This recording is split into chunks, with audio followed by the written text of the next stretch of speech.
Síguenos en Twitter, @ecomedios1220.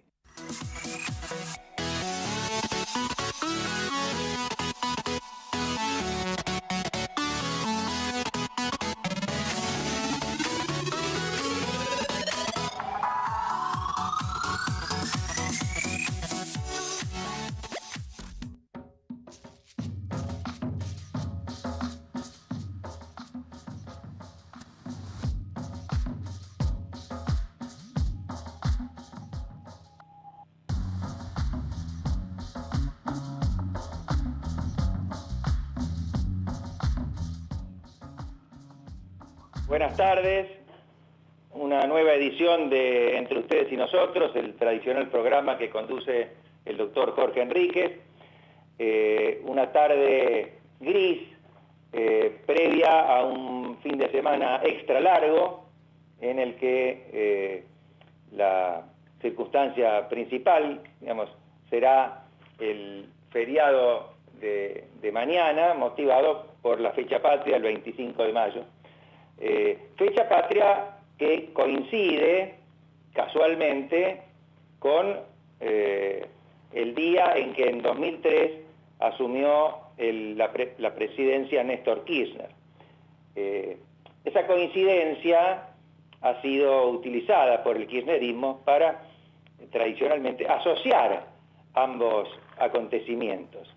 Es como si el 25 de mayo de 2003 se tratara de una nueva fecha patria. Eso es muy común en el peronismo, la sinonimia entre lo partidario y lo nacional. Y han abusado, por supuesto, de esta idea, como lo hacía Perón en sus primeras presidencias, aunque en este caso, claro, aprovechando esa coincidencia. Osvaldo, disculpame la interrupción, pero lo tenemos en línea a Luis Brandoni, que tuvo la deferencia de atendernos, está apurado porque tiene un compromiso, para que lo saludes. Disculpame la interrupción.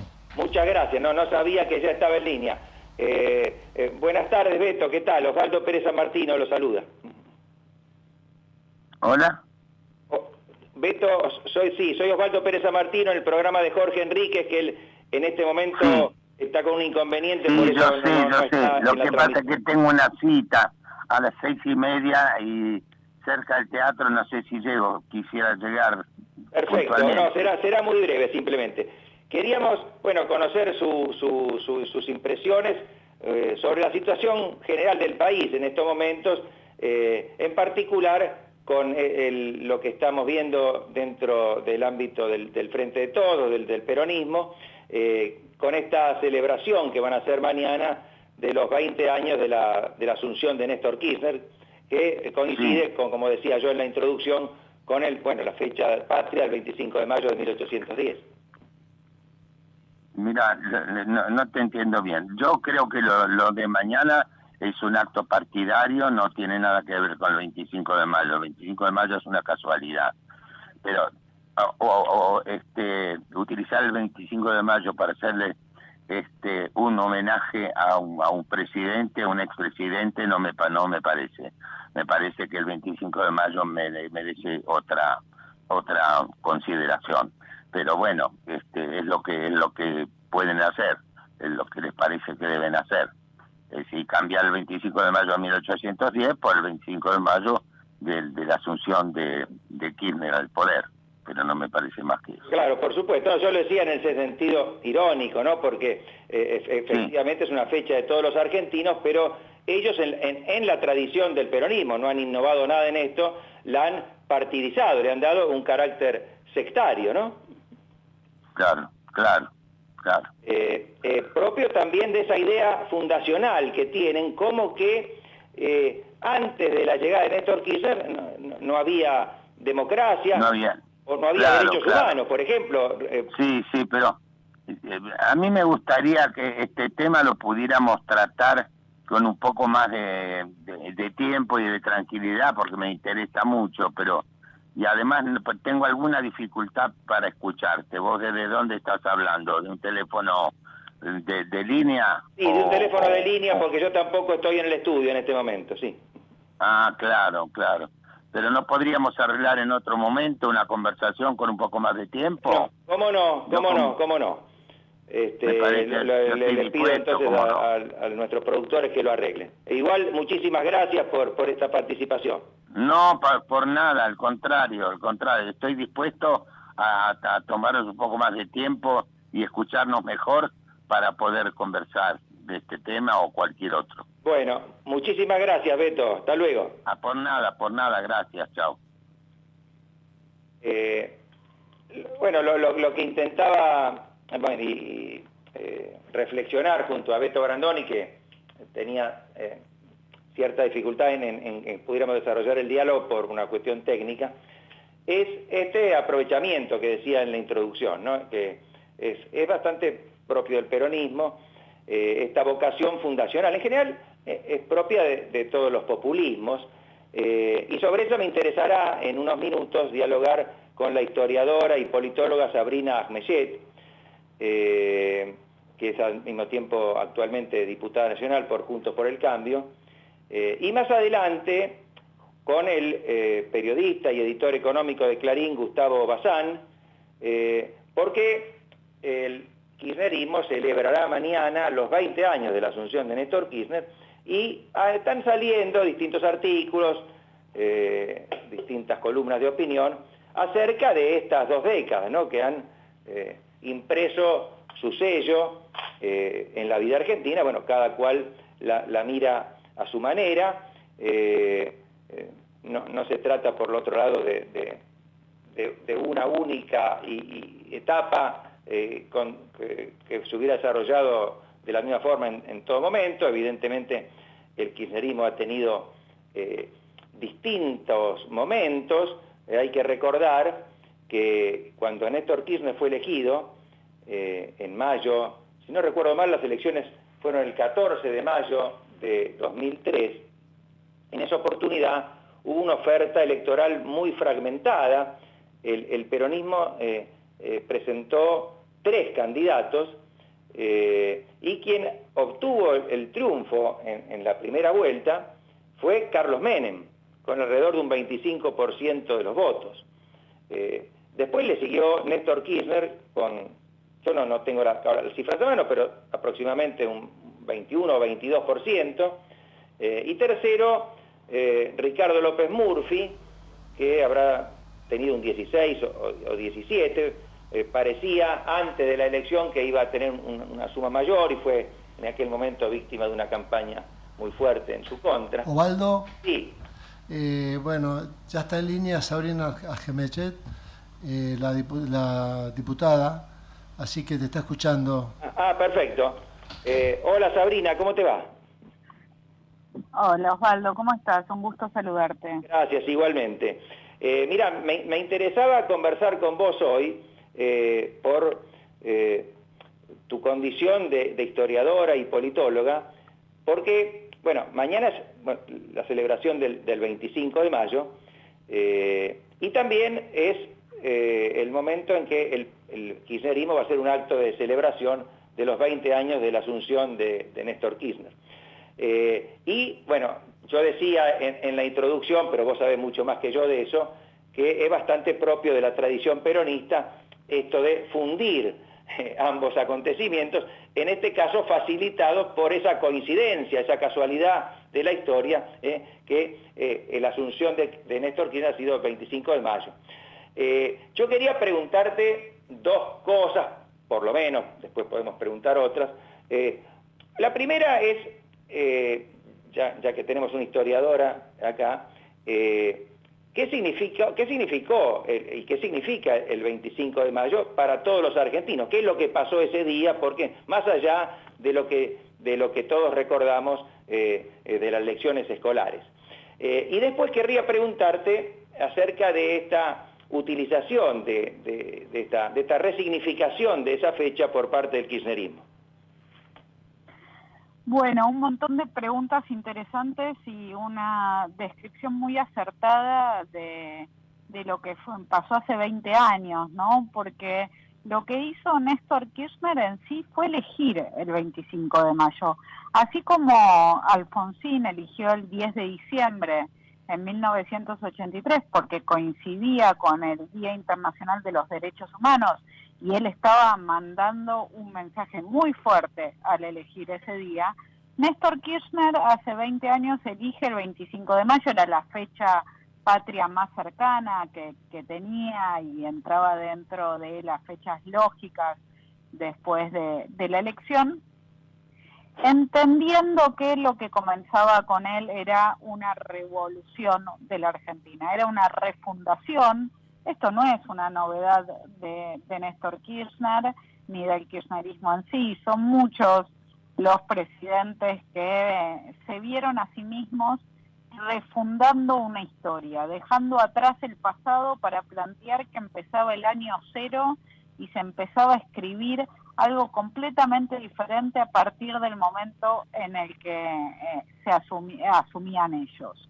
Néstor Kirchner hizo eso, le dio ese significado a aquel 25 de mayo, después hizo una relectura de la historia reciente, ¿no? Después de los años de neoliberalismo y de los años de crisis de la Alianza, llegaba él, un presidente, como señalabas vos, con poca legitimidad electoral, ¿no? Porque de hecho es una elección en donde él era el candidato imprevisto, no sabíamos la mayoría de los argentinos quién era Néstor Kirchner, y en ese sentido lo que hace, y empiezo a unirlo con la primera parte de tu pregunta, de qué pasó el 25 de mayo, es reescribir la historia, porque ¿qué pasó el 25 de mayo realmente en 1810? Bueno, nosotros lo que vemos ahí cuando vemos los documentos del 25 de mayo de 1810 es que en Buenos Aires, quienes se reunieron en el Cabildo, decidieron que a partir de ese día iban a autogobernarse. En vez de seguir dependiendo del gobierno que estaba en España, ya en 1810 el rey había caído, estaba preso, estaba Napoleón, había caído la Junta de Cádiz, y cuando se conforma la Junta de Sevilla, en Buenos Aires dicen, ¿por qué vamos a depender de la Junta? ¿Por qué no nos autogobernamos? Esa es una discusión que se da durante toda la semana de mayo, pero lo que es interesante es que se jura lealtad al rey, ¿no? El 25 de mayo no es el corte con España Metrópolis y con el rey, sino que en nombre del rey se asume el autogobierno. ¿Qué es lo que hace Néstor ese 25 de mayo? Plantear que se estaba refundando la Argentina, que empezaba una nueva época en la que se iba a construir con valores que en ese momento enuncia como más clásicos del peronismo, que los que después va a tomar el kirchnerismo. Habla ahí de justicia social, de la recuperación de la independencia económica, un discurso que Perón podría haber sostenido en la década de los 40, soberanía nacional. Así es. Ya en ese año y sobre todo al año siguiente intenta otra refundación, que es la apropiación de los derechos humanos, ¿no? En aquel acto en la ESMA, en el que ordena bajar un cuadro de Videla, que el kirchnerismo toma como una especie de hazaña épica, y en el que dice que viene a pedir perdón en nombre del Estado argentino por el silencio, por tantos años en que no se había hablado, lo que era una mentira flagrante, ¿no? Porque ignora lo que fue el inicio de la democracia, los juicios a las juntas, bueno, ahora el año pasado un poco se actualizó el interés por el tema, por la película 1985, pero se dieron en circunstancias muy difíciles. Realmente aquello sí podemos señalarlo con orgullo como un momento fundacional de nuestra democracia. Y sin embargo, él pretendió que todo eso, nada había sucedido y que los derechos humanos los fundaba él en ese momento. ese lamentable discurso que dio Néstor Kirchner en donde pidió disculpas porque nada había hecho el Estado argentino, olvidándose no solo del juicio de las juntas, también de la CONADEP, ¿no? Como Claro.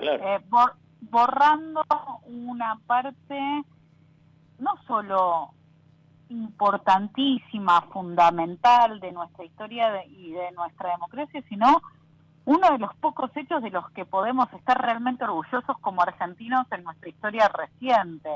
Fue una canallada en Néstor Kirchner y fue el comienzo de una utilización de la historia que luego incluso con Cristina Kirchner se profundizó, en el cual el kirchnerismo reinventó una historia absolutamente alejada de los hechos, absolutamente falsa, en la que redefinió cómo había sido el pasado, siempre con la intención de intervenir en el presente, ¿no? Cuando hablaba sobre la Revolución de Mayo, no pensaba en 1810, pensaba en el 2010. Cuando hablaba de los años 70, no pensaba en los años 70, sino pensaba en lo que estaba pasando en ese momento, por ejemplo, con la construcción de la Cámpora.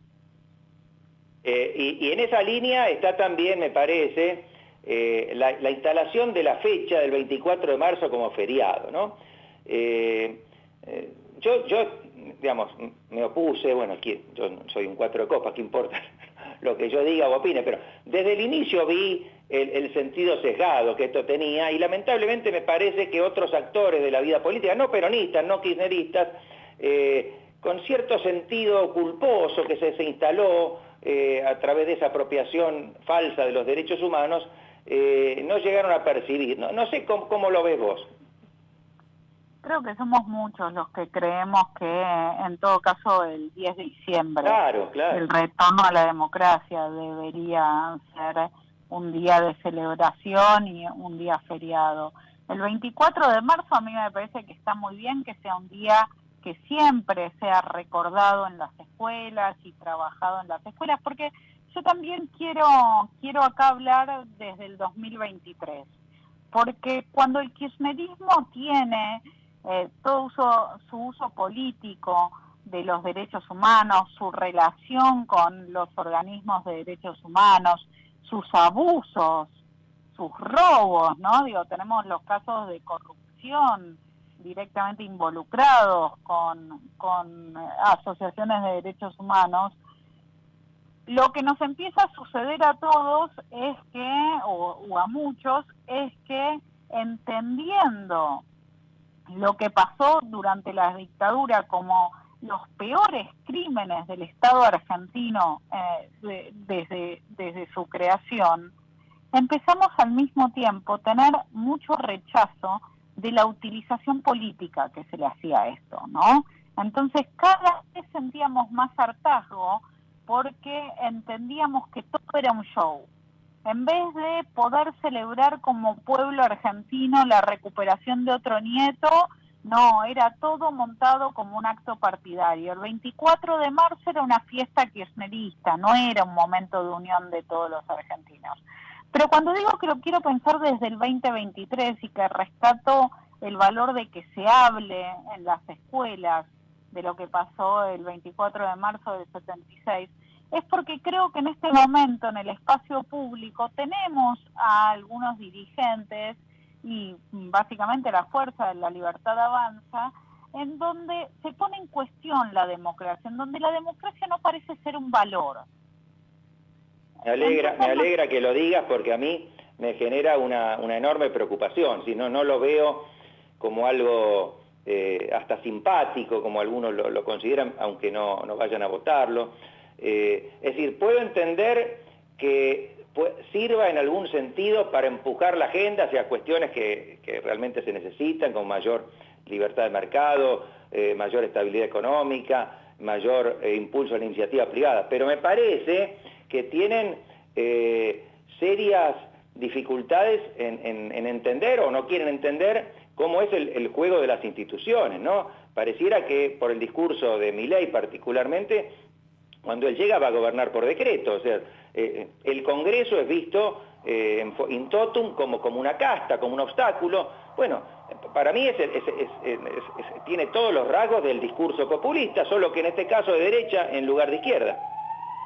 Comparto todo lo que decís y entiendo que no solo no tienen respeto por las instituciones, sino que realmente la idea de democracia no forma parte de su nudo conceptual. Y eso es grave, eso es muy grave. Porque yo entiendo que muchos jóvenes digan, bueno, pero yo nací en los años 90, en los años 2000, ¿de qué forma la democracia le dio respuestas a mis necesidades? Si yo no tengo laburo, si estudié, me esforcé y sin embargo no estoy logrando nada de lo que quiero, si estoy pensando en irme del país y solo lo que me mantiene en la Argentina es estar cerca de mis amigos o de mi familia. Yo entiendo que no se cumplió la idea de con la democracia se educa, con la democracia se come, con la democracia se cura. Yo entiendo que la democracia tiene deudas pendientes que hay que trabajar y mucho para cambiar esto. Pero los argentinos habíamos aprendido que todo era dentro de la democracia. Que todo era dentro de la democracia. Y ahora pareciera que no es algo a valorar. Y eso a mí me preocupa mucho. Y yo creo que una parte importantísima de responsabilidad la tiene Milei y su séquito de fanáticos, pero otra parte de responsabilidad muy importante la tiene el kirchnerismo, y no hay que dejar de decirlo, por el uso y abuso que hizo de la causa de los derechos humanos, por la forma en la que tiñó partidariamente a los derechos humanos y cómo terminó bastardeando lo que era de verdad un consenso nacional y algo que todos los argentinos a partir del alfonsinismo empezamos a tomar como natural, como indiscutible, como básico, como fundamental. Sin duda. Para cerrar, ya en tu condición de dirigente político, bueno, algo has hablado recién, pero ¿cómo ves la situación? Es una pregunta muy amplia, por cierto, pero ¿cómo ves actualmente al gobierno, si es que esto que tenemos puede llamarse gobierno, ¿no?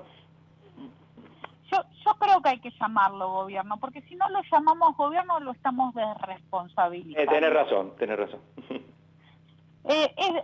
Es un pésimo gobierno, es el peor gobierno de la historia democrática argentina, pero es un gobierno que está decidiendo, que está tomando la decisión día a día de no gobernar, que está decidiendo día a día no hacer absolutamente nada con el principal problema que tenemos todos los argentinos, que es la inflación. Entonces, a mí lo que me parece es que al mismo tiempo, yo no soy de quienes dicen el kirchnerismo está muerto, el gobierno no tiene ninguna chance, porque yo creo que este es un gobierno pésimo, no me alcanzan las veces que puedo repetir que es pésimo, pero yo siempre creo que el kirchnerismo a último momento hace alguna jugada rara que mueve el tablero y que pone todo patas para arriba. Entonces, yo haciendo muchísimo énfasis en el pésimo gobierno y cómo en otra situación deberíamos asumir que no tienen ninguna chance de seguir gobernando la Argentina, bueno, yo quiero ser un poco cauta en eso, porque realmente las movidas que hace el kirchnerismo los últimos días, antes de cerrar alianzas, antes de cerrar listas, antes de definir la candidatura, siempre son una sorpresa que, recordemos lo que nos pasó en el 2019, cuando pusieron a Alberto Fernández y dijimos, bueno, no, este hombre no tiene ninguna chance. Bueno, este hombre está gobernando la Argentina hace 3 años y medio. Y del lado de Juntos por el Cambio, te pregunto lo siguiente, habrás visto mucha gente nota como que una gran desunión, pareciera a algunos que les molesta la competencia electoral interna, quizás nos falta un poco de ejercicio democrático, ¿no? En Estados Unidos, cuando hay unas primarias, hay decenas de candidatos, van quedando en el camino y se dicen cosas muy fuertes. A mí eso, en general, no me preocupa. Sí me parece que habría que cuidar un poco quizá las palabras o ciertas descalificaciones personales, porque después, Juntos por el Cambio, gane quien gane, va a tener que hacer un gobierno de unión de todos sus sectores, porque eso es necesario, yo creo que es imprescindible para la Argentina. A mí me parece muy sana la competencia que hay en Juntos por el Cambio, porque Juntos por el Cambio existe no solo porque es una herramienta de la ciudadanía, creo que Juntos por el Cambio supera a los dirigentes, es realmente ese 41 o 42% de argentinos que quiere vivir en un país distinto, pero además de eso, hay algo que como estamos en internas y como estamos en competencia, se pierde de vista, pero es los valores que tenemos en común todos los que formamos parte de Juntos por el Cambio. Creo que hoy la disputa clara entre Patricia Bullrich y Horacio Rodríguez Larreta es cómo se alcanza, cómo se llega a esa Argentina diferente. Y ahí, mientras Horacio Rodríguez Larreta cree que es con un amplio consenso, con un diálogo que reúna a un 70%, que hay que sentarse y conversar con las corporaciones, con los sindicatos y con todos aquellos que tienen poder, Patricia Bullrich está mostrando hoy otra mirada, otra mecánica en donde se asume el poder como tal y en todo caso lo que se hace es guiar las transformaciones necesarias para dejar atrás tantas décadas de decadencia. Entonces me parece que lo que nosotros tenemos en Juntos por el Cambio es un horizonte compartido y por eso a mí no me asustan las diferencias, porque todos finalmente queremos la misma Argentina, pero la pregunta es cómo la construimos. A mí me parece que la forma que está planteando Patricia Bullrich hoy, que hay que construir ese camino de transformación en la Argentina, es el que necesitamos. Muy bien, muchísimas gracias, Sabrina, y bueno, vamos a seguir contando con tu palabra cada vez que puedas, porque nos resulta muy interesante tu condición actual de dirigente política y tu condición de intelectual de la historia y de las ciencias políticas. Un placer, Osvaldo, te mando un abrazo muy fuerte. Gracias, igualmente. Y otro para Jorge, aunque no está ahí. Exacto, se lo mandamos. Bueno, continuamos en Entre Ustedes y Nosotros.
¿Cómo prevenir dengue, zika y chikungunya?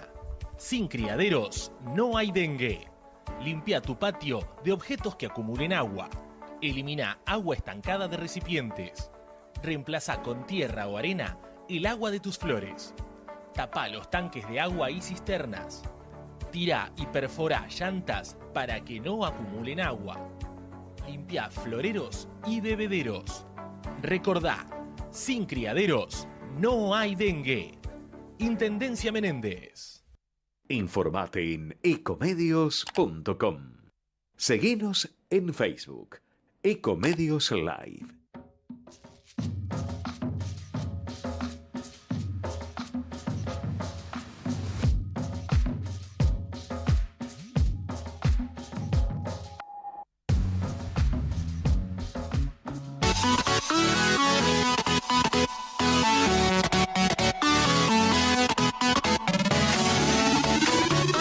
Escribanos en tu ciudad.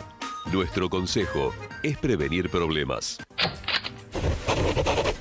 Colegio de Escribanos de la Ciudad de Buenos Aires. Consejo Federal del Notariado Argentino. El Colegio Profesional Inmobiliario auspicia este programa.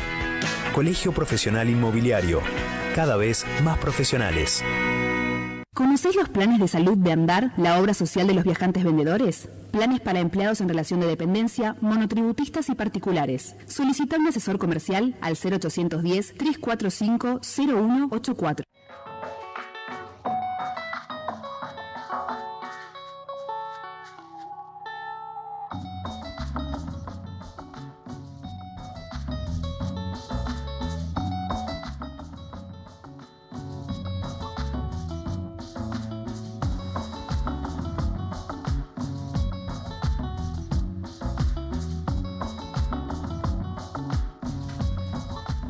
Bueno, después del corte continuamos Entre Ustedes y Nosotros con Osvaldo Pérez San Martino en la conducción. Osvaldo. Gracias, Horacio. En un ratito vamos a conversar con Gustavo Bazán sobre economía. Antes de conversar con Sabrina Ahmeyet, yo estaba recordando el inicio del kirchnerismo como gobierno nacional. Las elecciones del 14 de mayo de 2003 habían arrojado un resultado muy fragmentado. El peronismo tenía una oferta de 3 candidatos, ganó Menem con el 25%, Kirchner salió segundo, 2 o 3 puntos atrás, era el candidato promovido por Eduardo Duhalde, y como ustedes recordarán, en un hecho bastante insólito, el primero, Carlos Menem, decidió no presentarse a la segunda vuelta. Y esto era porque las encuestas daban que iba a perder de manera contundente, no porque la mayoría de la sociedad tuviera una excelente opinión de Néstor Kirchner, sino porque tenía una pésima opinión en aquel momento de Carlos Menem. La imagen negativa que tenía el riojano era muy alta, y Néstor Kirchner capitalizó el hecho de que era un desconocido. Prácticamente la mayoría de la sociedad no sabía quién era. Él había sido gobernador de Santa Cruz y antes intendente de Río Gallegos.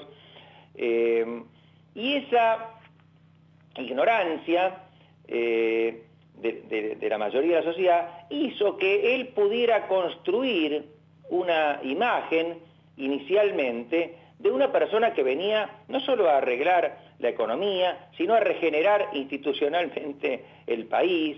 Esto, digamos, hoy en día debería despertar la carcajada de cualquiera que sepa lo que ha pasado en nuestro país, pero en aquel momento muchos lo admitieron, y que las personas comunes que no están tan interesadas en la política pudieran no saberlo, no me preocupa, pero sí me preocupa que dirigentes políticos o periodistas que debían estar informados se tragaran, digamos, ese caramelo, porque Néstor Kirchner era un caudillejo, un varón, diríamos, hoy feudal.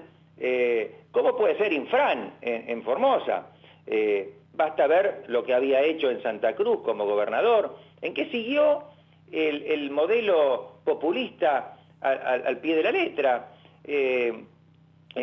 Reformó la Constitución para obtener la reelección indefinida, modificó las leyes electorales para obtener en la legislatura provincial una mayoría muy superior a la de los votos con que contaba, persiguió a la prensa, persiguió a cualquiera que lo criticaba o que tenía opiniones independientes, tuvo una actitud patrimonialista, es decir, usó como propios recursos públicos. Ahí empezó la corrupción, que luego ya fue un sistema de otra envergadura a nivel nacional, ¿no?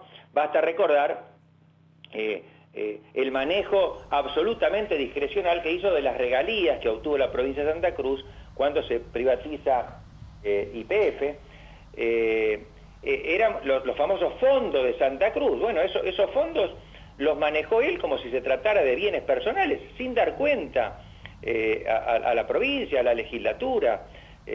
Quien investigaba eso era el procurador, se llama el doctor Sosa, y como humeaba en donde no debía, y no tenían, y tenía estabilidad por la Constitución provincial, le vaciaron de contenido por una ley su función, es decir, lo removieron de hecho, y eso dio lugar a acciones judiciales y a varios fallos de la Corte que obligaban a la provincia a restablecerlo en su función a Sosa. Lo patrocinaba el constitucionalista y habitual participante de este programa, Daniel Sapsay, y sin embargo es para enseñar en las facultades un ejemplo de fallo que es para ponerlo en un cuadro, para que enseñarlo tal vez, o que luzca en las paredes de un estudio, pero que no tuvo ninguna aplicación práctica. Osvaldo, bueno, muy interesante tu editorial. Está Bazán ya escuchándote y puedes dialogar con él. Bueno, muchas gracias. Hola Gustavo, ¿cómo estás? ¿Qué tal, Osvaldo? ¿Cómo andás? Muy buenas tardes. Gracias, igualmente. Mirá, ahí me rebota un poco el sonido, no sé si el operador puede hacer algo, si no me voy a confundir mucho. Bueno, se lo voy a transmitir a nuestro equipo de 500 operadores. Perfecto. ¿Cómo crece el empleo ahí? No, bueno, es muy lucrativa es muy lucrativo este programa. Está muy bien. Mientras ellos trabajan desde los más diversos lugares a lo ancho y a lo largo de la Argentina para solucionar este aspecto técnico. Ya está mejor, ya está mejor. Perfecto, gracias. Quería primero disculparme porque en un programa anterior, que no me acuerdo si fue la semana pasada, te dejamos para el final y te dimos muy poco tiempo, así que... No, está perfecto. Lo bueno y breve, usted lo sabe, lo bueno y breve, ¿eh? Bueno, quiere que le mande una editorial de 45 minutos. A lo Pañi. Ahí estamos. Sí, Osvaldo. Mira, el hilo conductor del programa de hoy tiene que ver con los 20 años del kirchnerismo, claro, que van a celebrar mañana. De eso hablamos antes con Sabrina Flecher. Vamos a celebrar. Vamos, sí. ¿En dónde nos encontramos? ¿Con qué columna ahí en la Victoria, ahí en la esquina de la Victoria. Sí, perfecto. Ahí está la columna de los tuiteros. Tal cual. Bueno, avisale a Ergasto Rivas, por favor, que vaya preparando los materiales. Bueno. Con Sabrina hablamos de esta identificación, de esta apropiación, digamos, de la fecha patria por parte del kirchnerismo, bueno, facilitada por el hecho de esta coincidencia de fecha, ¿no? Pero están apareciendo varios artículos, ya que lo mencioné a Pañi, el sábado pasado publicó un largo artículo sobre los 20 años del kirchnerismo, y yo quería ver si te parecía bien que lo enfocáramos desde el punto de vista económico, es decir, qué representó y, a ver, las distintas etapas que tuvo, porque no fue algo uniforme todo el tiempo, ¿no? Desde ya.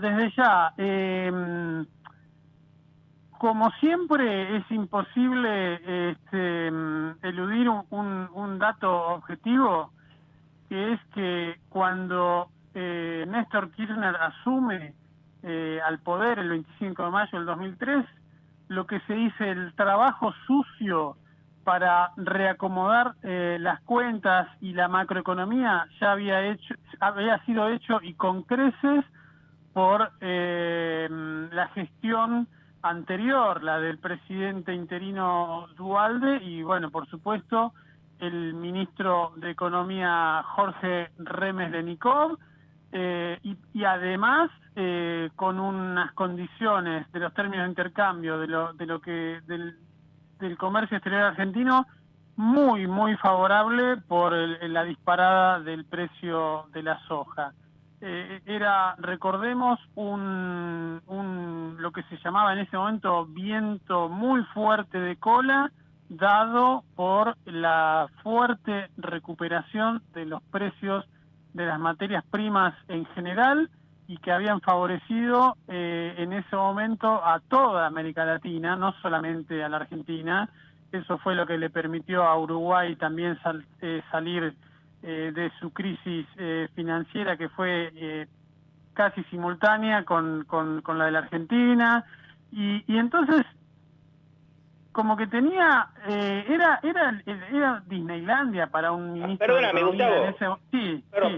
Para esto me parece muy importante precisar esto, Sí, porque sí. en el relato posterior del kirchnerismo, y el que creo que mucha gente aceptó sin mayor crítica, estamos en una situación pésima en todos los órdenes de la economía, hasta que llega Kirchner y por su sola voluntad política... Claro, no, por supuesto, no, ya la economía me parece que desde mediados de 2002 había cambiado la tendencia, ¿no?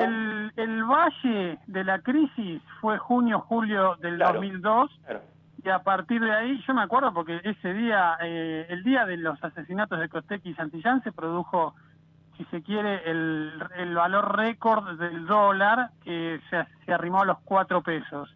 Pero a partir de ahí el peso se fue apreciando de manera acelerada, continuó en 2003, para decirlo así, el dólar que llegó a 4 en julio del 2002, en el 2003 ya estaba abajo de 3. Y la inflación también había... no siguiera bajando.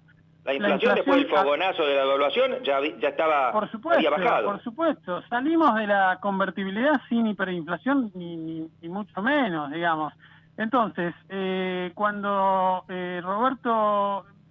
cuando asume Kirchner, ya el trabajo sucio, repito, estaba hecho, había superávit comercial, superávit fiscal, pero bueno, yo creo que hay un gran episodio que para mí define lo que fue la crisis de la cual todavía no podemos salir, que para mí es el tema del congelamiento de tarifas y todo lo que ello conllevó, y a lo largo de casi 20 años, con un irresponsable manejo de la cuestión energética, que fue finalmente lo que terminó comiéndose todas las cajas. Todo lo que se gastaba en importación de energía se comió el superávit fiscal, se comió el superávit comercial, se comió las reservas del Banco Central. Me parece que ese es un episodio,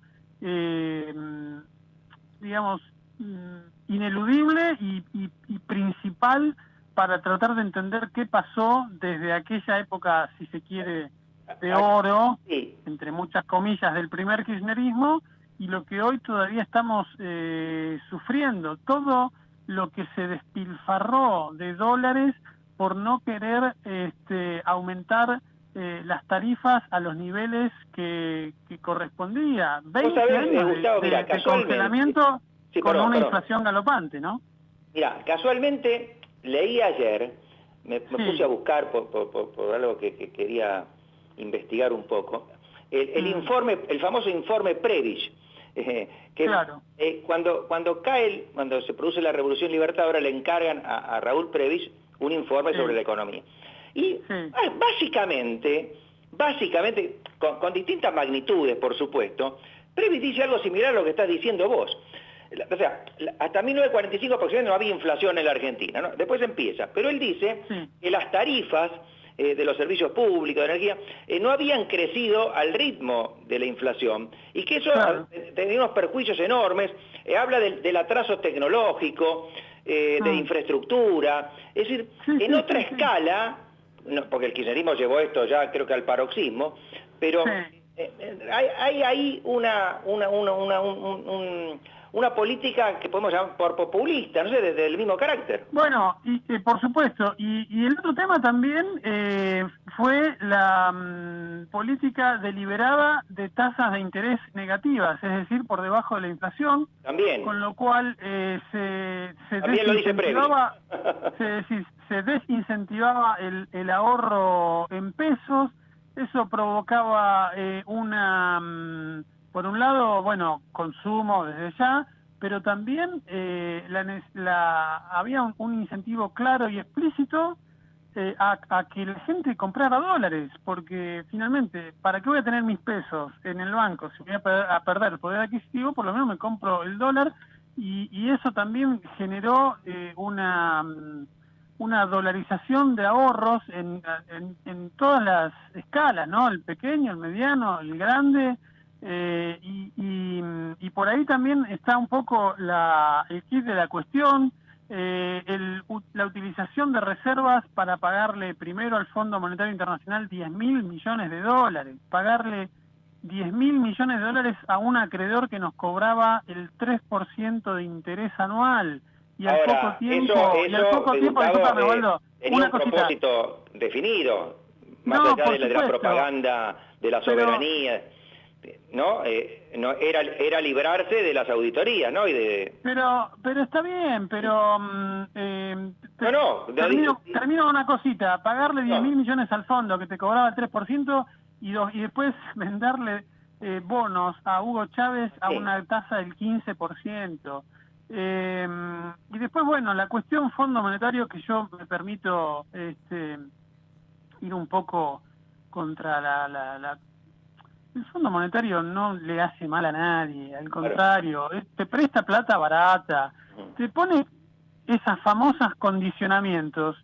¿Cuál es el famoso condicionamiento del Fondo Monetario? Flaco, arreglar las cuentas, arreglar la macroeconomía y listo, y te olvidás de mí, vas pagando la deuda según lo pautado, pero saneás la economía. ¿Eso qué tiene de condicionamiento eso? Y además, perdón, en aquel momento, más que condicionamiento, me parece, ni siquiera querían que hubiera una revisión para que no se el famoso artículo 4 pública, ¿no? Tal cual. Artículo 4, me acuerdo, vos sabrás más que yo de eso. Sí, el artículo 4 del estatuto, qué sé yo, que obliga a una auditoría anual y se hace un informe, etcétera. Fue de una irresponsabilidad, sobre todo por el contexto en que ocurrieron las cosas, el contexto mundial en el que ocurrieron las cosas, que era todo para salir adelante. Un dato, Argentina es hoy el único país de América Latina, dejemos de lado a Venezuela, es el único país de América Latina que no logró bajar los índices de pobreza e indigencia respecto a los de 2011. Ese es el último dato que yo tengo, sacado eso es un dato muy estadísticas de estadísticas del CEBLAS de La Plata, que es un instituto hiper prestigioso a nivel mundial. Pueden haber cambiado un poquito las cosas por el efecto pandemia, pero hasta antes de la pandemia la Argentina se destacaba justamente por eso.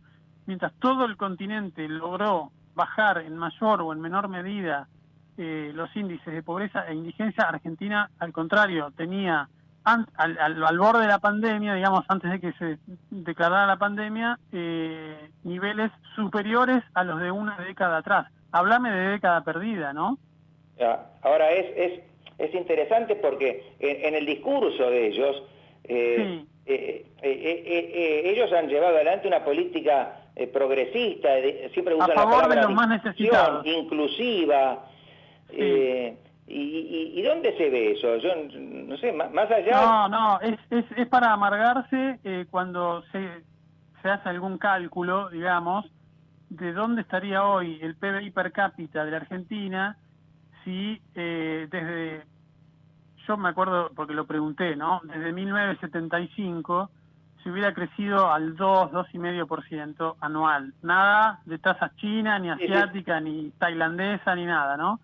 Y hoy estaríamos con el PBI per cápita de Bélgica. No es una cosa así dicha en el aire, es un cálculo que hizo un economista, creo que Luciano Cohen, una vez que yo se lo pregunté. Claro. Eso es lo que es amarga, digamos.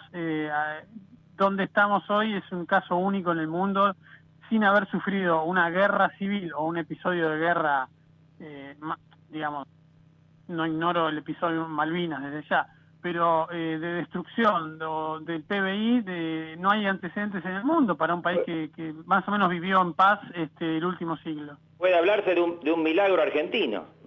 No, es verdad, sí, porque te soy sincero, Osvaldo, me amargo muchísimo cuando reflexiono sobre estas cosas, porque y si esto lo juntás después con el episodio el drama de la educación, ya viste, Bueno, para y deprimirnos. seguramente están vinculados también, ¿no? Porque... No, pero por supuesto, porque hoy las chances de que un chico que está en un hogar pobre pueda salir adelante son mínimas, y yo un poco forzando y un poco no las palabras, pero me animaría a decir que todo lo que se ha hecho con la cuestión de educación en los últimos 30 años en la Argentina, o bueno, ya que estamos hablando de los últimos 20 años, para mí, y esto te lo planteo a vos como abogado, a ver si me equivoco por mucho, para mí eso sí que fue un crimen de lesa humanidad, lo que se hizo con la educación en la Argentina. Así es tristísimo, porque además no entienden que la educación es lo que le da la herramienta para mejorar en la vida, más que nada a las personas de menos recursos, los más pobres. Pero por supuesto. Los que somos de clase media, de alguna manera... digamos, nuestros hijos, quizá por contacto, podemos llegar a conseguirles algún trabajo. Desde ya. El más pobre, el que está aislado, digamos, de esa red de contacto, a ese, al revés de lo que piensan ellos, a ese hay que exigirle más, no para sacarlo, hay que poner todos los recursos para que ese pueda tener la misma oportunidad que el otro.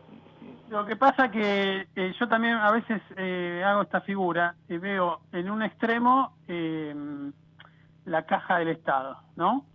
Y me imagino una larga fila de gente que que depende de esa caja. Pero antes de que un pobre llegue a la caja, se le metieron por el costado millones de personas o de organizaciones o de gente con poder de lobby para comer de esa caja antes que los pobres.